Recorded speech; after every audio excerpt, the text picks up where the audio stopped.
성가대에게 한 가지 질문을 해보겠습니다.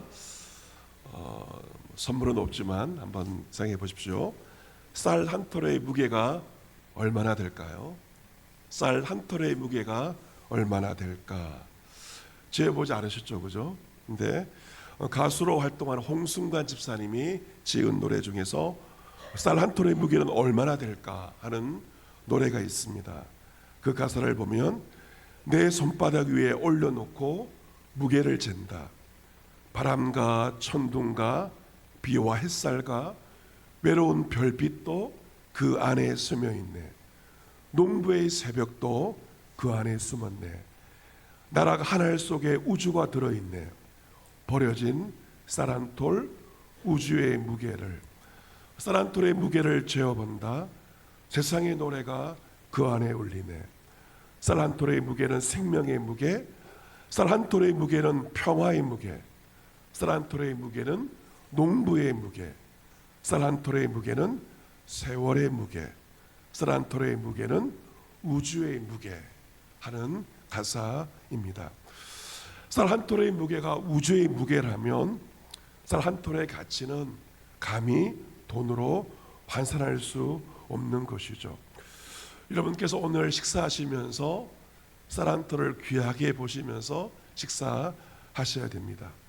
유대인들의 오래된 기도문 가운데 이런 기도문이 있습니다. 오 하나님, 세상의 왕이시여 땅에서 빵이 나오게 하시니 주님은 복되십니다.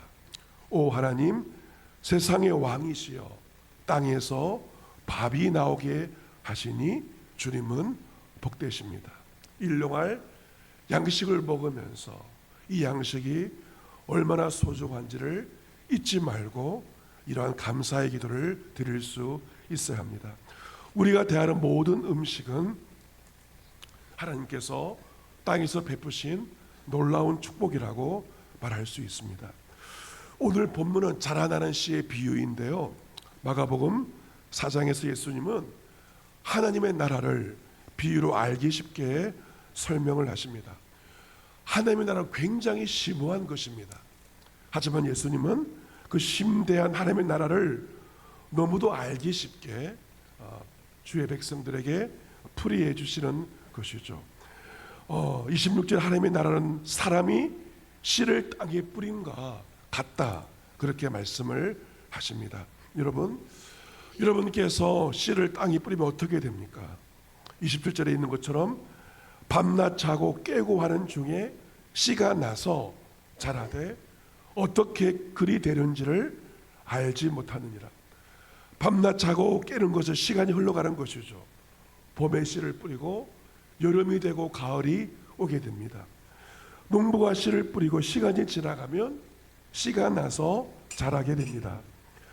여러분, 농부가 오랫동안 농사를 지어도 씨가 자라는 과정을 과학적으로 잘 알지 못합니다.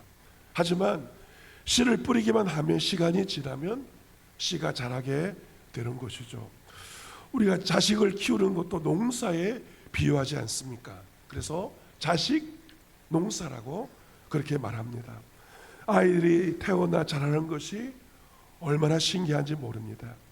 시간이 감에 따라 배밀이도 하고 일어서기도 하고 말도 하면서 자라는 모든 광경은 정말로 생명의 놀라운 신비라고 말할 수가 있습니다.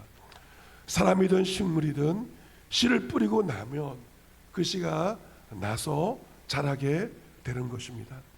28절에 땅이 스스로 열매를 맺되 처음에는 싹이요 다음에는 이삭이요 그 다음에는 이삭의 충실한 곡식이라고 세 단계로 설명을 하고 있습니다. 씨를 뿌리면 처음에는 싹이 나죠. 두 번째 이삭이 배이게 되고, 세 번째 이삭의 충실한 곡식의 열매가 맺히게 됩니다. 이 모든 과정을 농부가 과학적으로 알지 못하지만 농부는 씨를 뿌리기만 하면 시간이 지나면 이렇게 성장을 하게 되고 29절에 열매가 있게 되고 낫을 대면서 주스 때가 마침내 이르게 되는 것입니다. 씨를 뿌릴 때가 있고 씨가 자랄 때가 있고 마침내 주소할 때가 있는 것입니다. 작은 씨를 뿌렸지만 마침내 큰 열매가 맺히는 것은 놀라운 생명의 신비입니다. 예수님은 씨가 자라나는 것을 30절에 보다 구체적으로 말씀하시는데 그것이 바로 기다시의 비유입니다. 기다시의 비유는 제 목회 철학의 핵심이고 제 주담교에 처음 부임했을 때 이 설교를 하기도 하였는데, 본문 30절에 또 이르시되 우리가 하나님의 나라를 어떻게 비교하며 또 무슨 비유로 나타낼까 질문하십니다. 먼저 질문하시고 31절에 답을 하십니다. 하나님 나라가 무엇과 같다? 겨자씨 한 알과 같다고 예수님께서 말씀하십니다. 여러분, 이 겨자씨는 땅 위의 모든 씨 가운데서 가장 작은 씨가 겨자씨입니다. 근데 예수님은 하나님의 나라가 겨자씨 한 알 같다라고 말씀하십니다. 이것이 무엇을 의미하는가? 하나님의 나라가 거창하게 시작하지 않는다. 하나님의 나라가 너무도 작아 보인다는 것입니다. 겨자씨 한 알처럼 미약해 보인다는 것입니다. 여러분, 세상의 가치는 어떤 가치관입니까? 크냐 아니면 작냐 하는 것이죠. 큰 것은 좋고 작은 것은 좋지 않은 것으로 보여집니다. 기업도 대기업을 선호하고 중소기업을 사람들은 선호하지 않습니다. 마트도 대형마트를 선호하고 작은 곳을 선호하지는 않죠. 이것이 세상의 현실입니다. 하지만 하나님 나라의 가치관은 크냐 작느냐가 결코 아닙니다. 그 안에 무엇이 있느냐? 생명이 있느냐? 생명이 없느냐? 이것이 바로 하나님 나라의 가치관입니다. 아무리 작아도 생명이 있으면 하나님의 나라입니다. 아무리 커도 그 안에 생명이 없으면 하나님의 나라가 아닌 것입니다. 여러분이 좋아하시는 돈 보십시다. 이 돈에 생명이 있나요? 생명은 없습니다. 물론 돈을 가지고 편리하게 살 수는 있지만 여러분 기억하셔야 할 것은 돈 자체는 생명이 없는 것이고 돈은 휴지 조각에 불과한 것입니다. 우리가 현대사회에서 잘 사용하고 있는 기계에도 엘리베이터에 생명이 있나요? 생명은 없습니다. 우리가 사용하는 자동차에도 반도체에도 컴퓨터에도 매우 유익하게 쓰고 있지만 그 안에 생명은 없습니다. 4차 산업혁명 AI 시대를 맞이했지만 AI에도 생명은 없는 것입니다. 그냥 인간의 정보를 모아놓은 것이지 AI 자체에 생명은 없는 것이고 사람이 제시할 때 정보를 가지고 우리에게 도움을 주는 것입니다. 이처럼 돈에도 기계에도 자동차에도 반도체에도 컴퓨터에도 AI에도 생명은 없지만 겨자씨 작은 씨에 무엇이 있다? 생명이 있다는 것입니다. 예수님께서 이 비유를 통해 무엇을 말씀하시는가? 하나님의 나라는 어떤 나라인가? 바로 생명의 나라이다. 이것을 가르쳐 주고 있습니다. 주님의 말씀에는 생명이 있죠. 그래서 우리는 생명의 말씀, 그 말씀을 통하여 생명의 역사가 나타나게 되고 복음에도 생명이 있습니다. 복음은 영원한 생명이 복음 가운데 감추어져 있는 것입니다. 이처럼 교회는 하나님 나라의 샘플과도 같은 것인데요. 교회는 어떤 곳인가? 생명의 공동체라고 그렇게 말할 수가 있습니다. 우리가 흔히 교회를 가리켜서 주님의 몸이라고 부르지 않습니까? 이 몸이라고 하는 것은 살아있는 것이죠. 죽은 것은 몸이 아니라 우리가 지체라고 그렇게 말합니다. 여러분, 몸과 지체의 차이가 무엇입니까? 지체는요, 온기가 없습니다. 냉랭합니다. 하지만 사람의 몸에는 무엇이 있습니까? 온기가 있죠. 그리고 따뜻함이 있습니다. 생명의 공동체인 교회에는 그 규모가 작아도 온기가 있다면 그 교회는 성경적인 교회입니다. 아무리 교회 건물이 커도 그 안에 따뜻함과 온기가 없다면 그 교회는 죽은 교회라고 말할 수가 있습니다. 주님의 몸된 교회는 바로 생명의 공동체인 것입니다. 우리 주담교회가 다른 교회에 비해 작아 보인다 할지라도 우리 교회 안에 하나님 나라의 생명, 예수의 생명, 말씀이 살아 역사함으로 말미암아 주의 몸된 생명의 공동체가 될 수 있기를 주님의 이름으로 축복합니다. 진정한 교회는 바로 생명이 있느냐, 그것이 바로 교회의 본질이라고 말할 수가 있습니다. 본문 31절에 기다시 한 알이 땅에 심겨질 때는 땅 위의 모든 씨보다 작습니다. 하지만 그 작은 씨가 땅에 심긴 다음에 자라게 되고요, 모든 풀보다 크며 큰 가지를 내게 됩니다. 놀라운 성장입니다. 겨자풀은 2m, 3m, 4m, 큰 것은 5m까지 성장을 하게 됩니다. 너무도 작은 씨에서 엄청난 성장이 일어나게 되는 것입니다. 하나님의 나라, 비록 작아 보이지만 하지만 그 안에 생명이 있을 때 성장하게 되는 것입니다. 여러분, 그 씨에서 겨자풀로 성장하기 위해서 비가 내려야 됩니다. 햇볕이 필요합니다. 비와 햇볕은 모두가 하나님께서 은혜로 거저 주시는 것입니다. 그 기다시 하나는 심겨졌을 때 하나님의 은혜로 말미암아 무럭무럭 아무런 돈을 지불하지도 않고 하나님의 은혜로 값없이 성장을 하게 됩니다. 기다시가 성장하자 무엇이 찾아옵니까? 오늘 말씀 보시면 공중의 새들이 겨자풀 그늘에 깃들인다라고 되어 있습니다. 본문에 나와 있는 공중의 새란 이방 민족들, 믿지 않는 세상 사람들, 믿지 않는 지역 주민들을 가리키는 것입니다. 이 겨자씨가 나무처럼 성장한 다음 어떻게 합니까? 자신의 넓은 품을 공중의 새들에게 내어주게 됩니다. 새들은 가지에 깃들여서 쉬기도 하고 둥지를 만들기도 합니다. 하지만 새들이 겨자풀에 오른 것은 단순히 쉬기 위함도 아닙니다. 겨자풀에 씨방이 있고 새들은 매콤한 씨방을 먹는다는 것입니다. 겨자풀은 아끼 없이 새들에게 가지를 내어주고 그리고 씨방을 내어주며 자신의 품을 내어주는 것입니다. 왜 그러할까요? 그 성장이 하나님의 은혜로 값없이 얻어진 것이기 때문에 아무런 돈을 받지 않고 아무런 대가 없이 자신의 모든 것을 새들에게 내어주는 것입니다. 이것이 하나님 나라이며 이것이 바로 하나님 나라의 샘플로서의 교회입니다.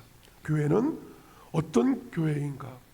은혜의 공동체, 또한 생명의 공동체, 그리고 나눔의 공동체가 바로 주님께서 원하시는 교회입니다. 세상에서 은혜와 생명의 공동체는 두 개밖에 없습니다. 하나는 가정이고 하나는 교회입니다. 쉽게 말씀드리면 세상에서 밥값을 받지 않는 유일한 곳은 어디입니까? 가정과 교회만 밥값을 받지 않습니다. 여러분께 식당에서 식사를 하시고 밥값을 안 내면 무전취식으로 파출소에 가셔야 합니다. 하지만 가정과 교회는 은혜의 공동체이기 때문에 무상으로 식사를 제공하는 것이죠. 물론 최근에는 교회들도 밥값을 받는 교회도 많아졌지만 우리 교회에서는 누구든지 공짜로 은혜로 밥을 먹을 수 있습니다. 이것이 왜 그렇습니까? 교회가 하나님의 은혜를 값없이 받았기 때문에 교회는 나눔의 공동체이며 누구와도 기꺼이 세상과 주신 은혜를 나누는 것이 바로 교회입니다. 어제 청년부 겨울 수련회를 이제 어제부터 오늘까지 1박 2일을 하면서 청년들에게 소개한 건축가가 있습니다. 여러분께서 서점에 가시면 그의 책을 많이 볼 수가 있는데 유현준 교수입니다. 유현준 교수는 건축가면서 하나님의 건축가라는 소명을 가지고 건축 작업을 하고 있는데요. 그는 우리 시대가 갈등과 분열을 겪고 있기 때문에 건축을 통하여서, 건물을 통하여서 세대가 만나고 소통하는 그런 장을 만들려고 애를 쓰고 있습니다. 그런 도시가 분열을 넘어 세대 간의 소통의 장이 되기 위해서는 담장을 허물고 서로의 시선이 교차하는 공유 공간을 만들어야 된다. 이것을 역설하고 있는데요. 여러분, 우리 교회가 정말 지역 공동체와 지역 주민들과 시선이 교차하는 열린 마당입니까? 아니면 우리끼리만 있는 폐쇄적인 공간이지는 않습니까? 그래서 유현준 교수는 좋은 대안을 제시하는데요. 교회가 마당을 만드십시오 라고 제안합니다. 교회의 지역 주민들이 자유롭게 머물 수 있는 마당이 꼭 필요하다는 것입니다. 교회가 담장을 허물고 그 마당을 내어줄 때 믿지 않는 사람들도 자연스럽게 발걸음을 교회로 옮길 수가 있는 것이죠. 문턱을 낮춘 열린 공간을 확보하는 것이 이 시대의 교회가 회복해야 할 핵심 과제라고 그는 말하고 있습니다.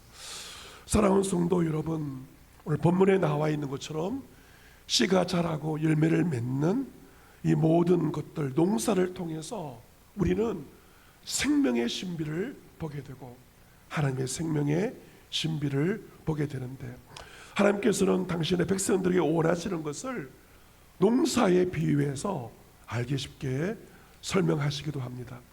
호세아 10장 말씀 보시면 에브라임을 마치 길들인 암소에 비유합니다.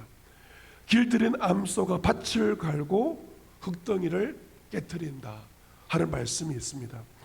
요즘에야 기계식으로 농사를 짓지만 과거에 농사를 할 때는 밭을 가는 소가 꼭 필요하였고, 소가 밭을 갈고 흙덩이를 깨트려야만 씨를 뿌릴 수가 있었던 것이죠. 너희는 자기를 위하여 공의를 심고 인애를 거두라 말씀하고 있습니다. 하나님께서 어떤 열매를 원하시는가? 공의와 그리고 사랑의 열매를 맺기를 원하고 있으며 너희의 묵은 땅을 기경하라 말씀하고 있습니다. 여러분, 우리의 마음밭이 묵은 땅이 되어버리면 주의 말씀이 자랄 수 없습니다. 묵은 땅을 기경하라. 내 마음에 있는 잡초, 가시, 엉겅퀴 그 모든 것을 치워버리고 묵은 땅을 기경할 때만 공의를 심고 인애를 거두며 생명의 열매를 거둘 수 있는 것입니다. 지금이 여호와를 찾을 때니 마침내 여호와께서 오사 공의를 빛처럼 너에게 내리시리라 말씀하고 있습니다. 지금이 하나님을 찾을 때입니다. 우리가 하나님을 찾는다면 하나님께서 우리에게 찾아오사 공의를 빛처럼 너에게 내려주시고, 여호와를 찾지 않으면 하나님을 만날 수 없다는 것입니다.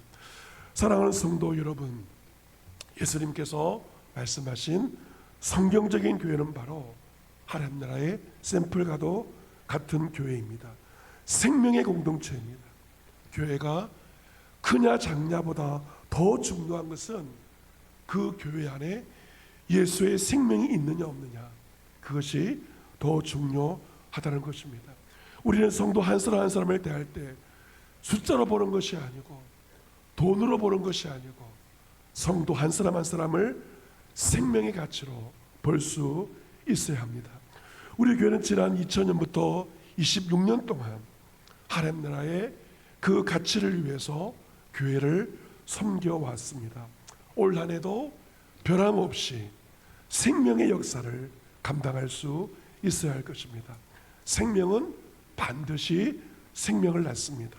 내 안에 예수의 생명이 있을 때 나를 통하여 예수님을 믿게 되는 하나님의 놀라운 역사가 우리 가운데 일어나게 될 것입니다. 예수님 원하시는 교회는 우리끼리 있는 교회가 아닙니다. 공중의 새들이 찾아올 수 있는 그러한 교회 예수님께서 원하십니다. 우리 성도만 이 교회를 누리는 것이 아니고 지역 주민들이 머물 수 있는 주님께서 원하시는 그러한 교회가 되어야 할 것입니다. 우리 주담교회가 예수님이 말씀하시고 꿈을 꾸신 이 꿈을 이루어드리는 교회가 되기를 원합니다. 주의 말씀에 생명의 씨앗이 이곳에서 왕성하게 자라나서 공중의 새들이 찾아오고 깃들이는 하나님 나라의 샘플과도 같은 생명의 공동체, 은혜의 공동체, 나눔의 공동체가 될 수 있는 우리 주담교회와 모든 성도들이 될 수 있기를 주님의 이름으로 축복합니다. 아멘.